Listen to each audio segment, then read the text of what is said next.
No, it's a pleasure for me to be speaking with the SIEF Working Group on archives. And actually, Rita mentioned that I give a number of presentations each year, and that is where Rita and I first met at a conference at the National Library of Latvia in Riga in 2014. So now, as Rita said, I'm a curator and editor. I'm not an archivist by training, but I am a frequent user of archives, and specifically the archives at the Smithsonian Center for Folklife and Cultural Heritage, a picture of which you see on the right here.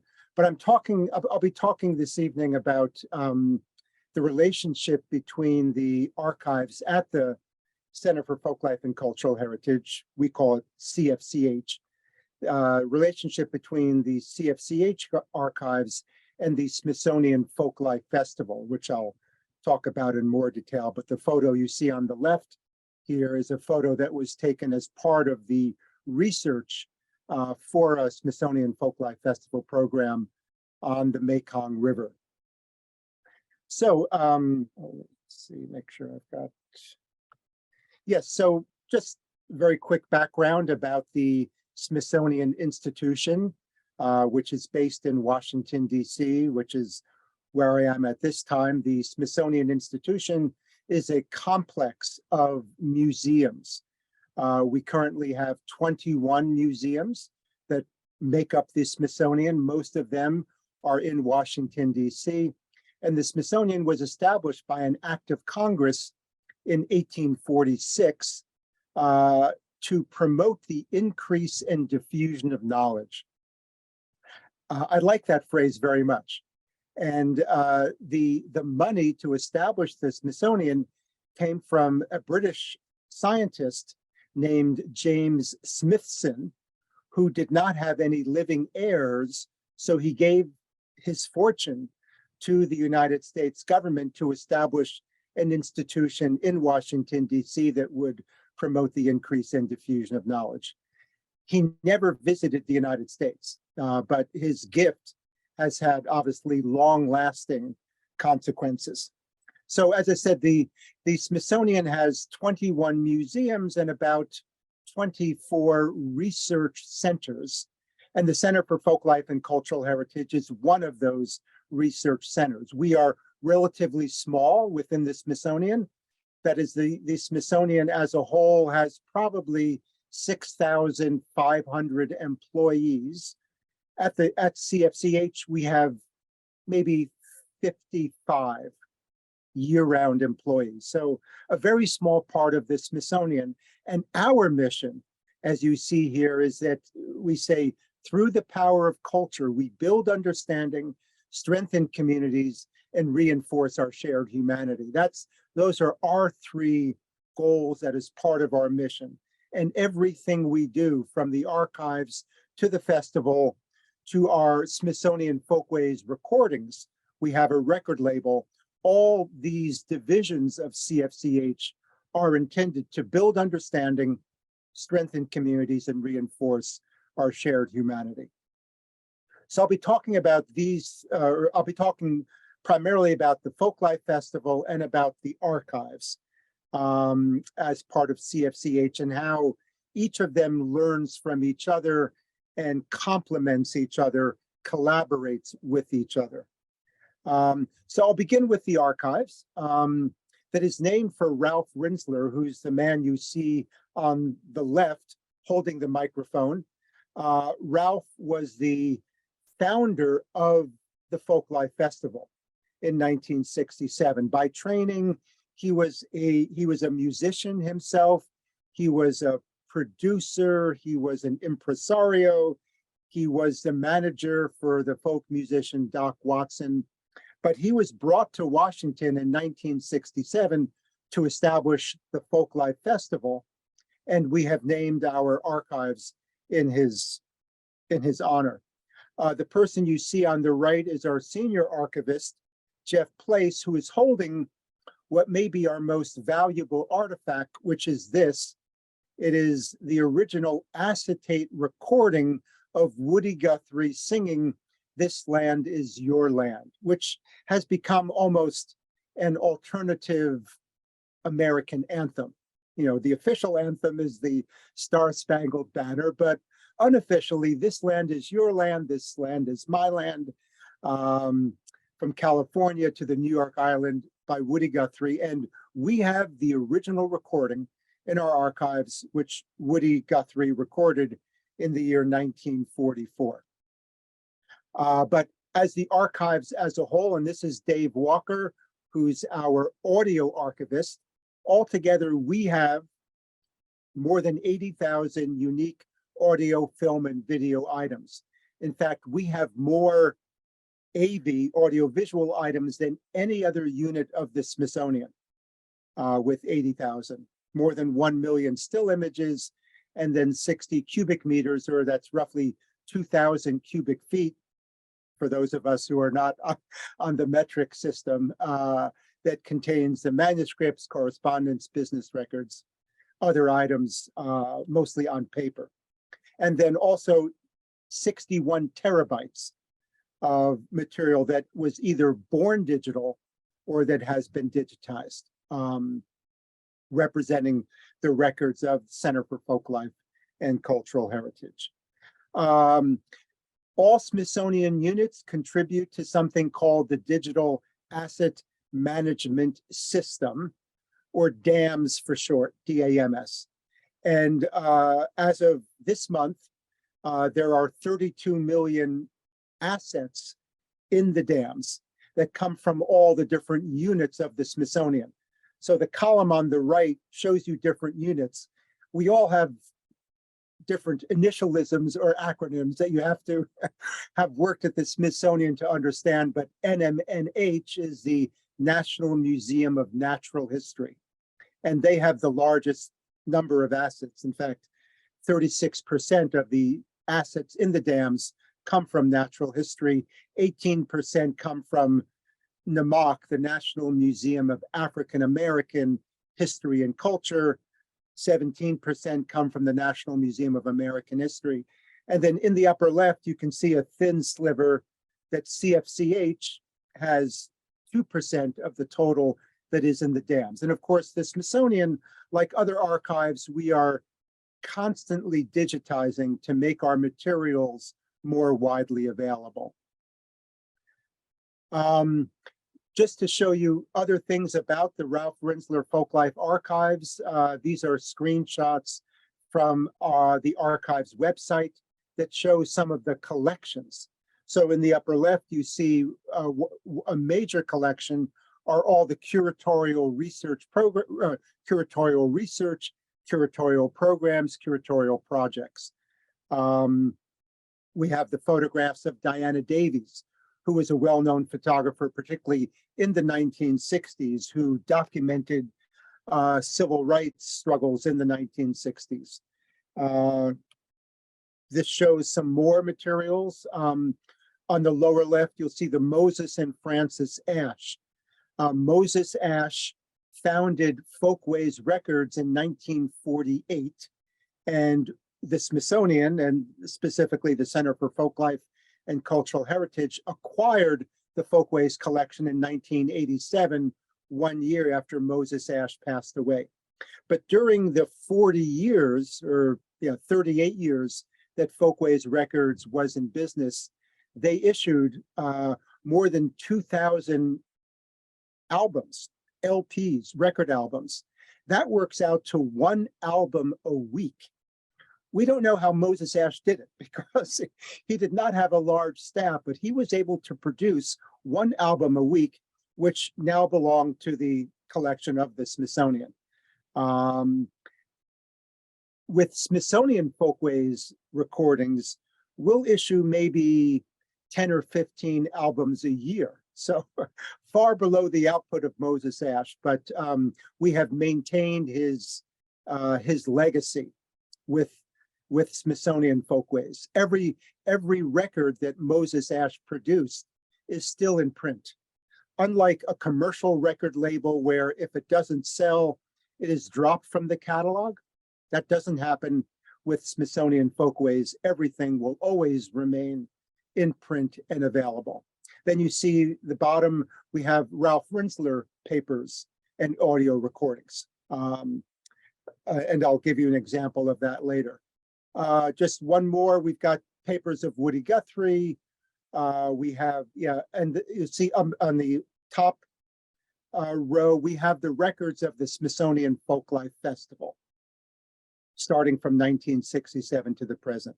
And that's what I'm going to talk about next, is the festival, the history of the festival, and the impact that the festival has on the Ralph Rinsler Folklife archives at CFCH. So just some background about the festival. This is a photograph from the festival in 2008, when we featured 3 different programs. The one you see in the center is Bhutan. Bhutan, that tiny kingdom between China and India. In the distance, you probably can't read it, but it says Texas. We did a program on Texas, and the poster that's just out of halfway cut off in the front was about NASA, the National Aeronautics and Space Administration. 2008 was the 50th anniversary of NASA, established in 1958, and we did a Folklife Festival program about NASA. So all the photographs I'm showing in this presentation come from our archives. And of course, what you see in the background is the US Capitol, meaning that the Folklife Festival takes place in the center, in the heart of Washington, D.C., in really the most important civic space in Washington, what we call the National Mall. So the buildings in red are museums or archives that surround the National Mall. There are also government agencies, the U.S. Department of Commerce, the U.S. Department of Justice. The IRS is our Internal Revenue Service, our tax collectors, and Department of Agriculture, and then museums of the Smithsonian, which American history, natural history, air and space, American Indian. So we have prime real estate for our Folklife Festival. It is a very special place. And it takes place around the 4th of July, which is our national holiday, declaring US independence from Great Britain. So the festival takes place during our most important civic time, 4th of July, in our most important civic space, the National Mall. The National Mall is where Martin Luther King in 1963 declared, "I have a dream." The obelisk you see in the distance is the Washington Monument, which is right in the center of the mall. On the other side of the Washington Monument is where the Folklife Festival usually takes place. Though some years in the 1970s, it took place exactly where we're looking, below the Lincoln Memorial. The National Mall is also where presidential inaugurations take place. So here are 2 photographs. On the left, the inauguration of Barack Obama in 2009. On the right, the inauguration of Barack Obama's successor, the 45th president, who claimed that his inauguration in 2017 was had the largest audience ever to witness an inauguration, period. In person and around the globe. The photographs would suggest something other than that. This actually is when the phrase alternative facts first came into play. The president's press secretary used that phrase, that claiming this was the largest audience was a type of alternative fact. But and kind of on both sides of the mall, you see the US Capitol in the background. Here on the right, I don't know if you can see my cursor, that's the Smithsonian Castle, the administrative building. Next to it is the Hirshhorn Museum, the Air and Space Museum, the American Indian Museum. On the left here is the Natural History Museum, National Gallery of Art and National History Museum. But this is the National Mall. To give you an idea of the types of programs we do at the festival each year, I've created this. I could fit only, like 14 years or 15 years on this one slide. But as you can see, every year we do different programs. I mentioned in 2008, Bhutan, NASA, and Texas.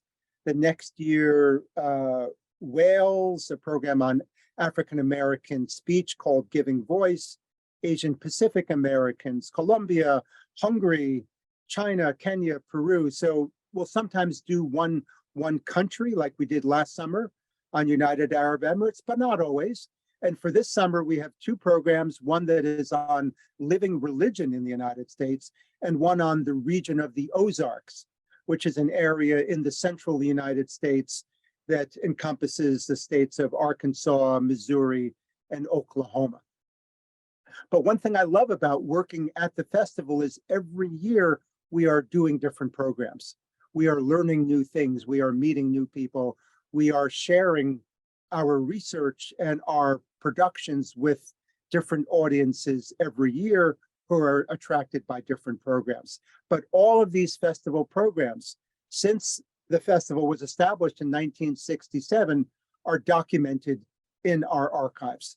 This, in fact, is a photograph from 1968 showing one of the early festivals. It was much more modest in scale. We've been increasing in size over the years. Some more snapshots of different festival programs. Upper left is a program from 1971 on iron workers.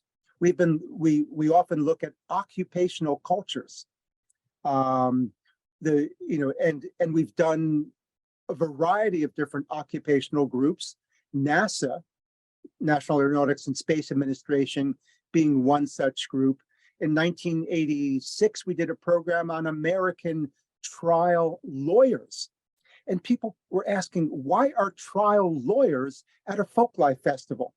Because one of the misconceptions, as we know, is that people, when they hear the word folklore or folklife or folktale, they think of people who are not well educated living in remote geographic areas.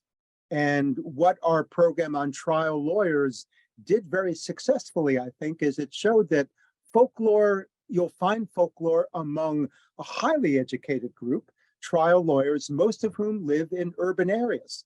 And we brought some of the best trial lawyers in the United States to talk about their traditions, the tradition of how they select members of a jury, the tradition of their final summation to the jury, what we would call the oral formulaic. Anyway, we've done a lot of occupational culture programs over the years. Upper right is from 2003, a program on Mali from sub-Saharan Africa, where they built this beautiful gate that is framed, was framing the US Capitol in the background. On the lower right, we did a program on circus arts, the tradition, the traditions of clowns and acrobats and jugglers, object manipulators, aerialists, tightrope walkers. We brought the flying Walendas, which is a family that has been in the circus arts for 4 generations. And we, of course, put the big top right on the National Mall. And the center in the bottom is the program we did in 1998 on the Baltic nations, Estonia, Latvia, Lithuania. That was a very successful program and dealt a lot with the singing revolution, in which the Baltics were able to become independent from the Soviet Union. And lower left is from the 2010 festival, a program on Asian Pacific Americans in the Washington, D.C. area. But all of these and everything associated with the festivals are documented in our archives. So since 1967, we've covered more, 90 nations, every region of the United States, many different ethnic communities, Native American groups, occupations. It's a 10-day event, or at least it has been 10 days most years. It is free to the public. And because we don't sell tickets, because people can come from many different entry points, it's hard to gauge the number of visitors, but we think we get at least 500,000 every year, which works out to about 50,000 a day. Some years we've had more than 1 million. But we do consider this to be the largest annual cultural event in DC. It is one of the largest folklife festivals in the United States. Well, it probably is the largest folklife festival in the United States. And it came out of the ferment of the 1960s, starting in 1967 at a time when there was a lot of questioning about about how to tell the history of a country, how to share the culture of a country. And the Smithsonian had been telling that story really from the top down, looking at the presidents and famous generals and famous inventors or politicians. The Folklife Festival flipped that entirely. We were looking at the folk and their traditions and telling the important story of American culture and traditions through the folk, not through the leaders. This is to show kind of the relationship between the archives and the festival. This is a document that the archives released, tips on photographing the Smithsonian Folklife Festival, because we have lots of both amateur and professional photographers who do our documentation every year. So I just took kind of the cover of this document, and the next page, you must do this. Set your camera to the correct date and time zone, because we need to know exactly when that photograph was taken. Set the picture quality. This is for digital, of course. Set the picture quality to RAW, because that gives us the best image to work with. And then don't give us your bad photos. When it comes time to download, we are downloading thousands of photographs. Just give us the best. If you've taken 10 photos of one individual, maybe give us the best 1 or 2. So because the archive kind of for the archivists and ingesting these materials into the archives and into the digital asset management system, we're really looking for the best quality. The archives also has given us guidelines for doing field work. And again, I've just given you the kind of the cover sheet for these guidelines, but these are the guidelines for conducting field work, because all Folklife Festival programs are based extensively on field work in order to select the participants we bring. There is field work. So when we did a program on Hungary in 2013, we had field workers in Hungary identifying some of the top dancers and singers and craft people and storytellers and cooks, selecting, doing the research to make the selections to bring some of the best exemplars of traditional culture to Washington for the Folklife Festival. The next several photos just give some more examples of some of the different cultures we have featured over the years. This was one of our most popular festivals, probably the most popular festival, other than the festival in 1976, which was the bicentennial of the United States. This was a festival on the Silk Road, covering the Silk Road from China, Japan, and Korea in the east through Central Asia, Kazakhstan, Kyrgyzstan, Uzbekistan, Turkmenistan, Tajikistan, Afghanistan, Pakistan, where this truck came. So we hired a field worker, Mark Kanoyer, who was an expert in Pakistani transportation, to buy us a truck, a painted truck that would represent contemporary transportation along the Silk Road.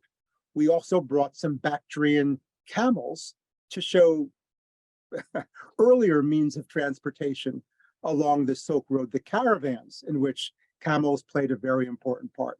But this painted truck illustrated contemporary culture, and it was right in the center of the National Mall for our presentation on the Silk Road. We always have craftspeople, in this case a potter, and you can see his hands are covered in clay, but we like this hands-on teaching. We want our visitors, in this case, a young visitor, to get their hands dirty and to experience the traditions that our participants bring firsthand. Yeah, it's direct, hands-on. I remember that when we did the program with NASA, I was the curator for that program, and NASA told me, okay, we'll have our scientists and engineers bring PowerPoints, and we'll just show PowerPoints on a screen. And I said, no, you're not going to do that. That's not a Folklife festival. That's a trade show or a trade fair where you're in a booth indoors, you're projecting on a screen. We are outdoors. It's June and July in Washington. It's hot. We're not going to show a PowerPoint. Rather, we want you to interact directly with our visitors and share your traditions directly with our visitors. You can bring props like a spacesuit or the gloves that NASA makes for the astronauts or models of the International Space Station. And that's what they did. And they found that they actually enjoyed these direct conversations with visitors rather than the mediation of a PowerPoint. People looking at their phones, no. People looking at laptops, no. Direct conversation.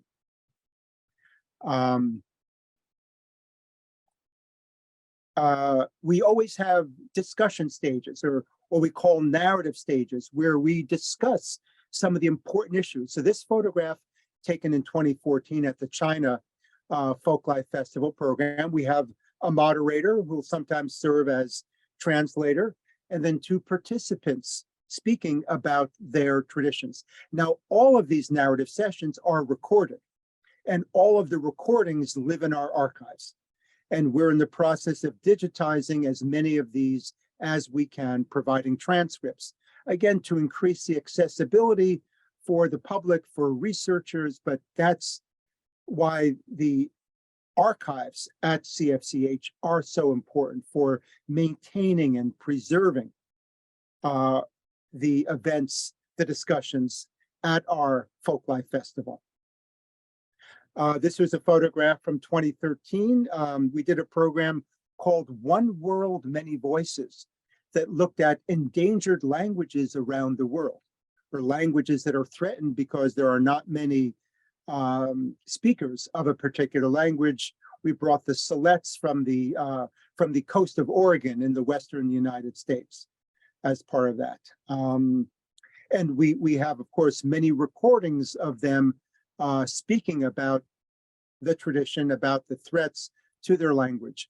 Another part of One World, Many Voices, we went across the world for the Dimendong in southern China, talking about their traditions and the ways in which the Dimen, which is one of the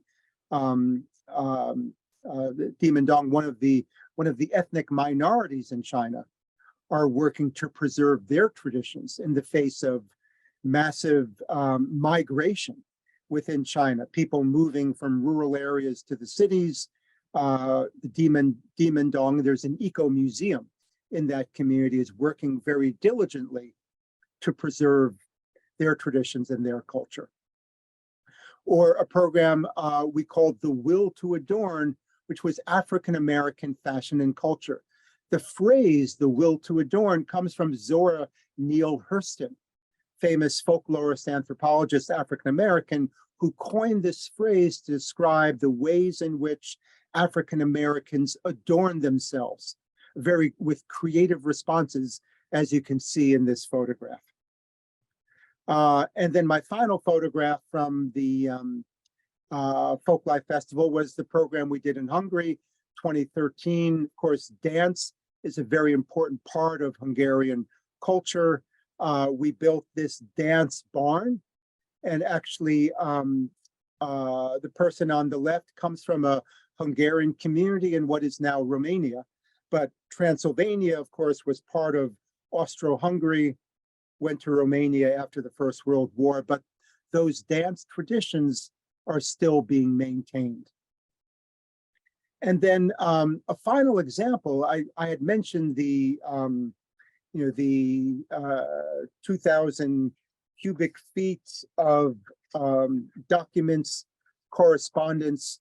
This is an example of part of that correspondence, which was a letter written to Ralph Rinzler by Mac McCormick, who is one of our field workers. And it's an example of the type of materials that are disappearing from our archives. We use, or this was written on a typewriter. And then on the left column, well, it was signed by Mac McCormick, love to all, Mac.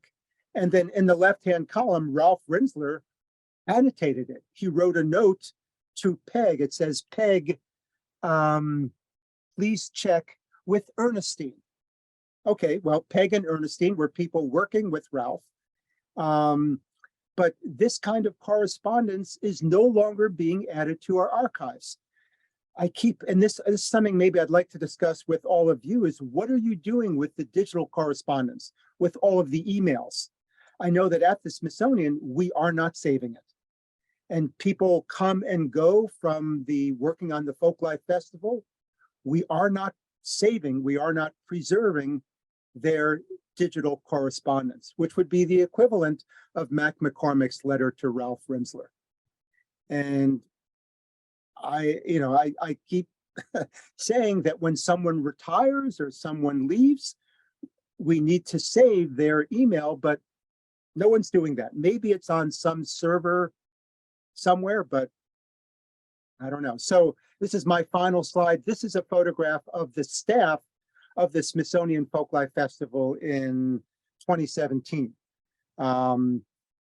So it's about 200, 300 people. Obviously, a lot of them work only during the 2 weeks of the festival. That's me in the lower left there. But it shows kind of an example of the team that works together. And I've also put the websites for the Center for Folklife and Cultural Heritage, the website for the festival, and my email address. I'd be happy to correspond with anyone